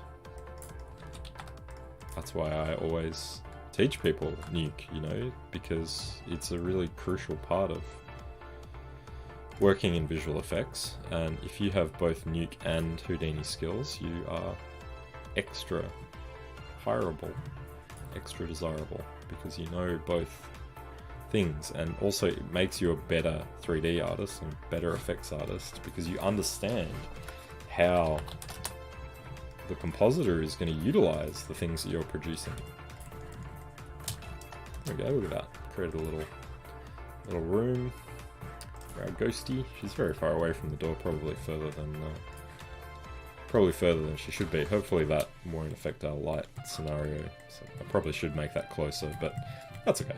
Let's see if we can chuck an area light back here. And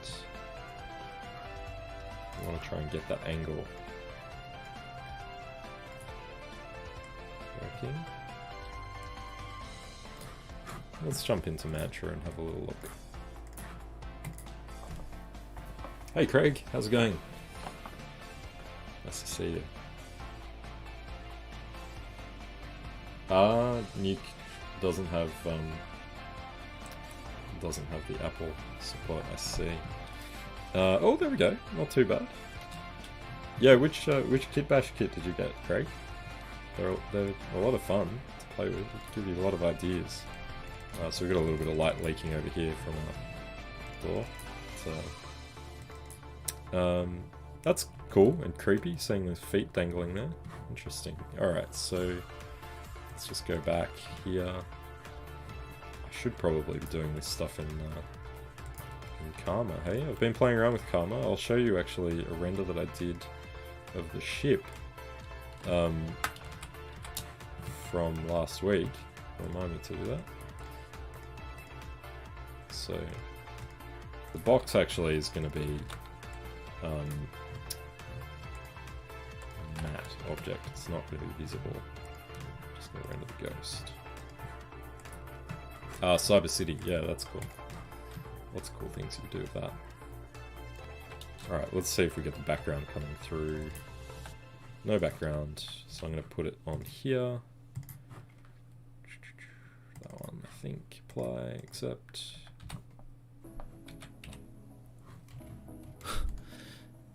Can't see you. Oh, there you are.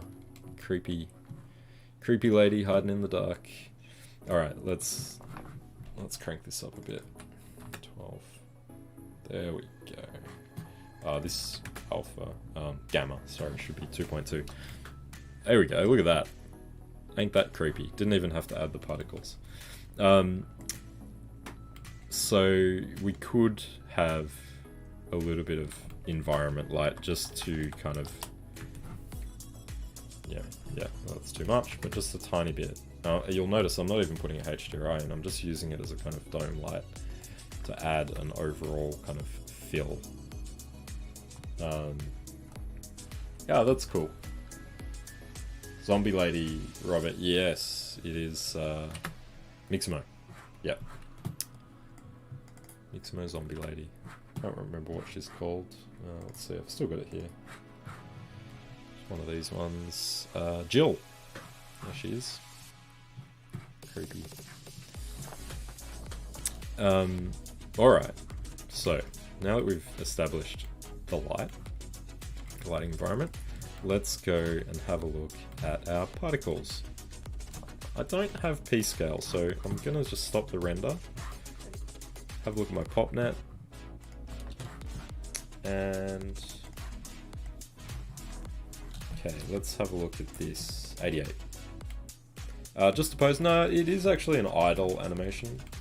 You missed that at the start, but yeah, this, she's just kind of, it was like a breathing idle, and I've messed with the feet and sort of just posed her with a little animation. We're not actually using that forward animation at the moment with this frozen pop net, but yeah, you know, I just added a little bit of animation. She's got that idling motion to her, which kind of just helps.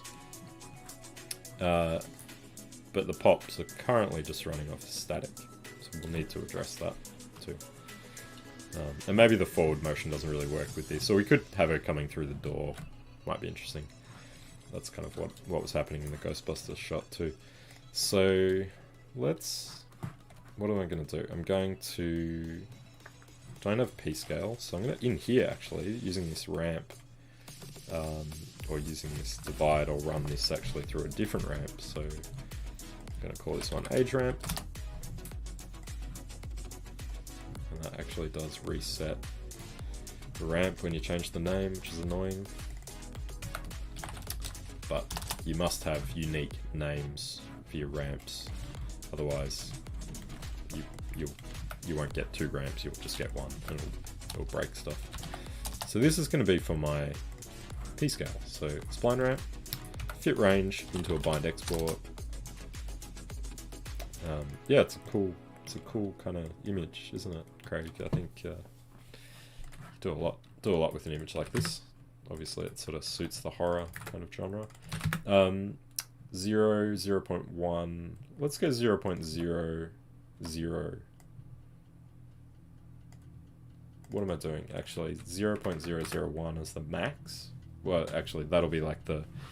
So, what I'm doing is, this is the minimum, and this is the maximum.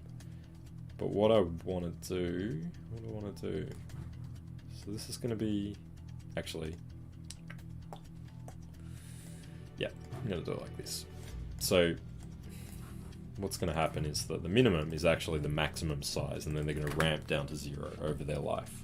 So I'll make that 0.01 for starters. This is going to be P-scale, and then we're going to try and render this. I'm going to hit save, because who knows what will happen.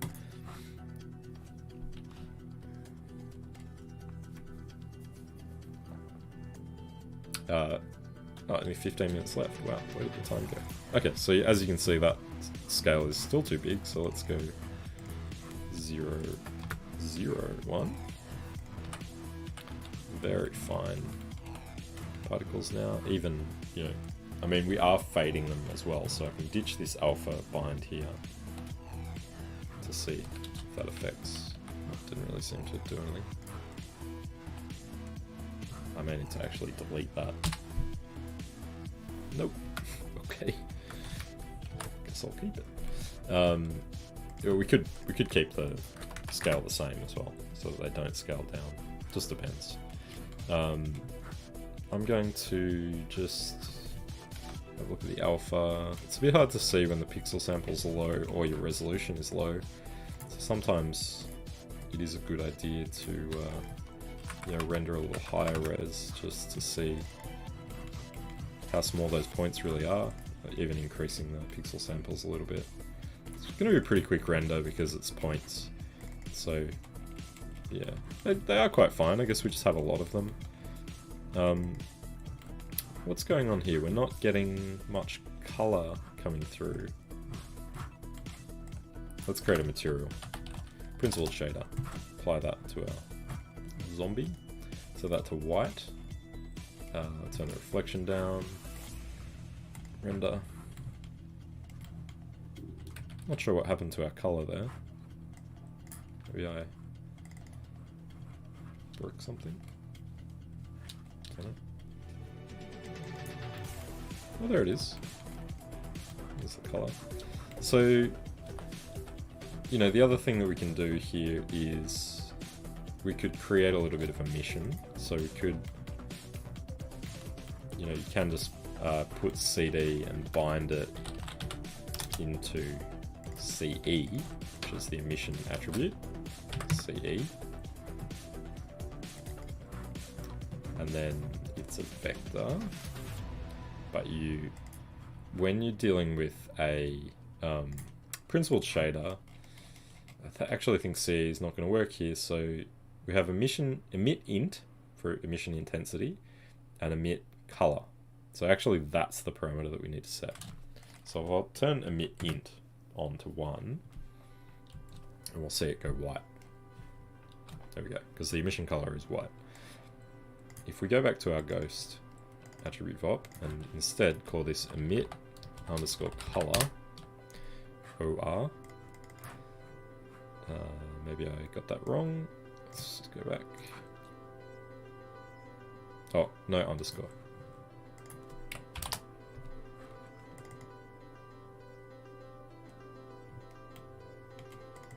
Ah, interesting. Hey, no worries, Robert. Thanks for joining me. Good to see you. Happy New Year. This is the last stream for the year, so yeah, see you guys next year. There you go. So now it's fully emissive as well, which is something that, you know, with ghosts you may want to do to make it feel kind of more emissive. Now we could use the ramp as well to this ramp that we're doing alpha. We could use that to bind and export the emission intensity. Thanks, Robert. So what are we going to do? Bind export. Plug that into that ramp there and underscore. Let's do emit int. And we should see that emission intensity fall off. Let's just go back and make sure that I got that name right. Emit int. Yes. So that to 0. Doesn't actually look like it's that it's doing it. Let's go back and just. So emit int. Override type with input. No. Oh, I think that's why, because it was turning it into a vector and it's a float. It had this override type with input turned on.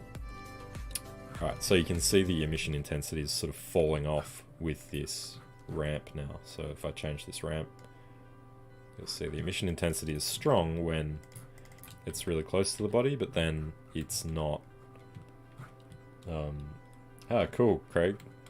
Lots of stuff to get through. I'm sure you'll have fun with that. Alright, let's have a look at all these three things together. So we've got. So I'll hit stop. Oops, didn't want to do that.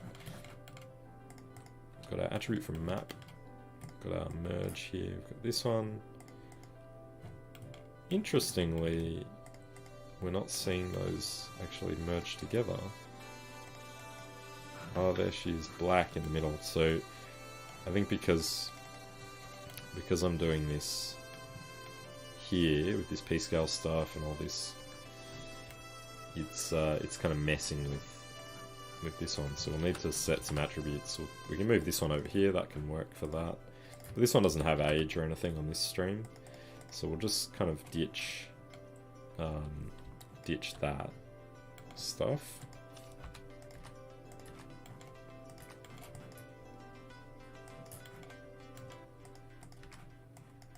color can be CD, that's fine. The P scale, actually what I'll do is just get rid of that, so actually I don't need this VOP, I'll just do it in a wrangle. I'll say at P scale equals 0.001 and at emit color equals at CD.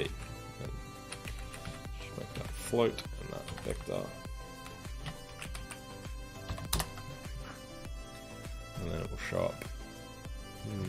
It's not showing, it's going black for some reason. Don't know why. What are we missing? A lot of crazy attributes here. It's possible something on these pop nets are kind of interfering with stuff. Let's render it and see.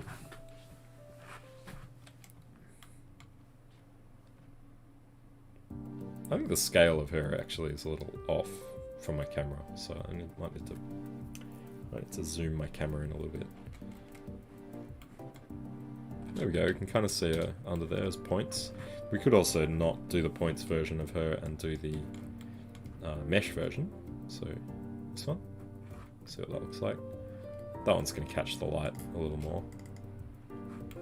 I mean, this isn't really kind of working how, you know, I mean, it's not kind of looking how I was intending. I guess the tricky thing is the super dark environment, and maybe the emission, you know, is kind of interfering with that stuff as well, where it sort of just is, it just feels very kind of over bright and hard to integrate with this really dark environment. So I could try getting rid of the emit int and just having the light illuminate this stuff. You can see that feels a bit more interesting. But yeah, you know, it's kind of I guess these things take time. Let's try transforming her. She feels a bit small. Okay, too big. I'm just gonna go and move her.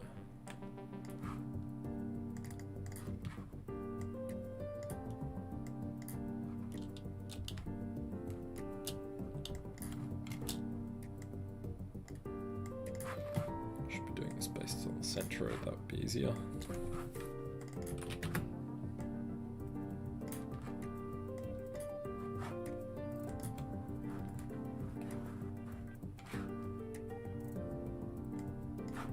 Yeah, I don't know. Sometimes you win some, sometimes you lose some, hey? Oh, what did I do to my... Maybe that's what I did. I didn't even notice that I did that. 1920 by 1920. 1920 by 1080, there we go. Maybe that'll help. Now she probably looks too big, hey? Awesome. That's why she looked a bit wrong.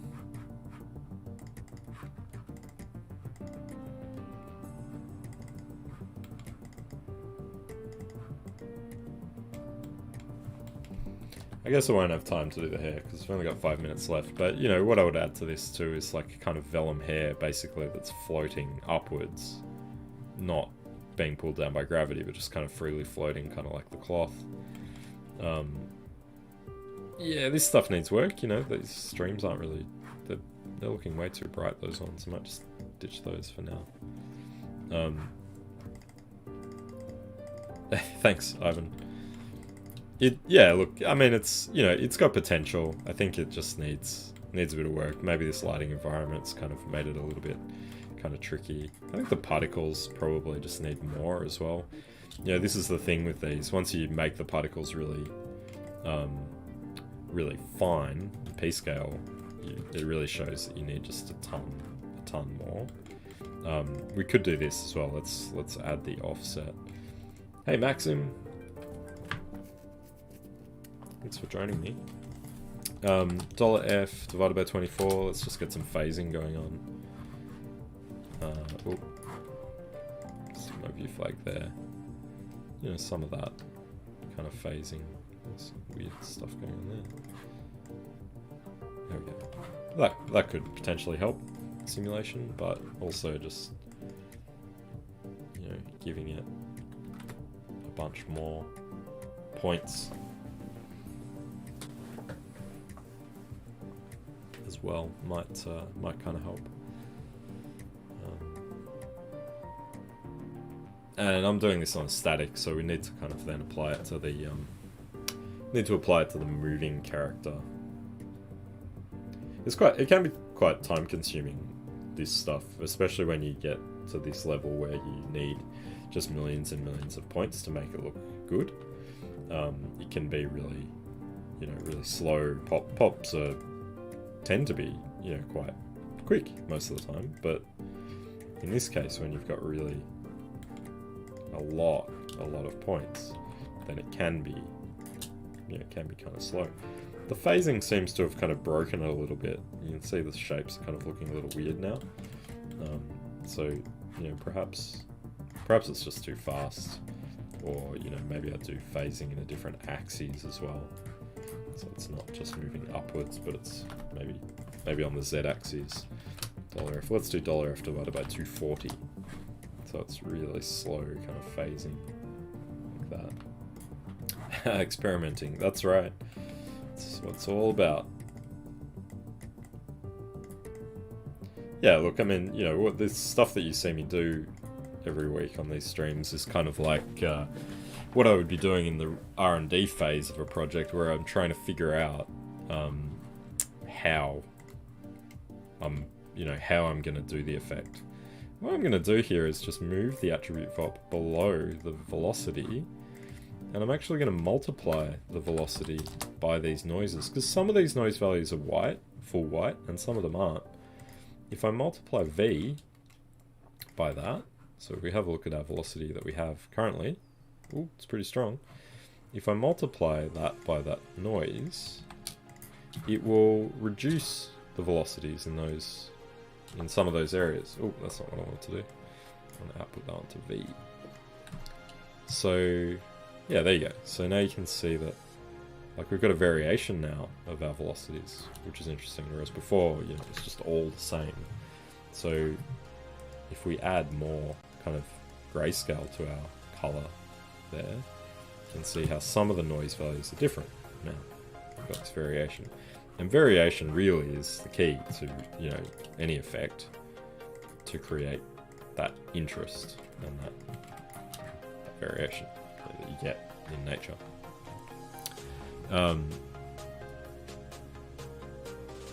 And slower phasing, I think, is a good idea for this. Otherwise, it just will look a bit too chaotic. I'm just going to take this down, it's too slow.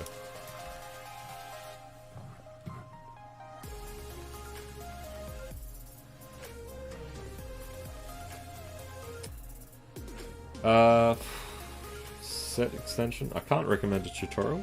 I don't know of any off the top of my head. Doing a set extension integrates Houdini as the main area. I'll have a think, Craig. I don't have great knowledge of all the tutorials that are out there presently. I think probably a good place to start would be to have a look at, I mean, for me, it would be a nuke tutorial about tracking footage. So getting a 3D camera track, and then once you've got camera track, I don't know, maybe you don't have footage, but you know, if you're talking about like doing it properly for film, then you would have some footage moving. Maybe it's a moving camera, maybe it's just a very slow thing. You can have a look on Pexels, is the website that I use for like stock footage, pexels.com.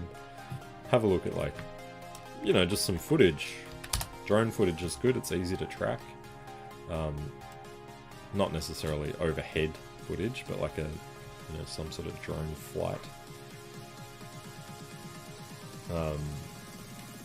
Right, set extension piece. They have footage too. Well, cool. Yeah, you could check out the stuff on Production Crate too. These types of movements. This is not videos. I think they have a video section. There we go. You know, motion that is very kind of linear, or I think they call it nodal or something. where it's just sort of a, you know, like a push in or a very slow movement is really easy to track. So, you know, if you come up with a scenario that you want to do, like a desert or something, go and find some footage that works. Given something like this, you could potentially track and replace the car, or add in an environment, or do buildings, stuff like that, into here. This one might be slightly difficult to track because it's moving quite a lot, but yeah, you know, find some footage, learn how to track it, do a simple track in Nuke, or, you know, whatever you're using, and then you could export that camera and bring it into Houdini, and that kind of gives you the starting point. So the reason that makes it easier, rather than kind of, I guess, doing it the way that I do it in Houdini, and I do that just for kind of quick look dev, where I just sort of eyeball what the camera's doing and try to get the perspective right. The reason you would do it in tracking software or Nuke is, I don't know the URL. Sorry, there's no. I'm not saying there's a specific one. Just you'll need to kind of Google it. The reason, you know, that makes it easier is that you get a camera, but you also get locators for, say, the ground, so that then you can use those to approximate where things are. Whereas here, I'm just eyeballing it and, you know, putting in some geometry, which kind of works, but it's also not 100% accurate. Having a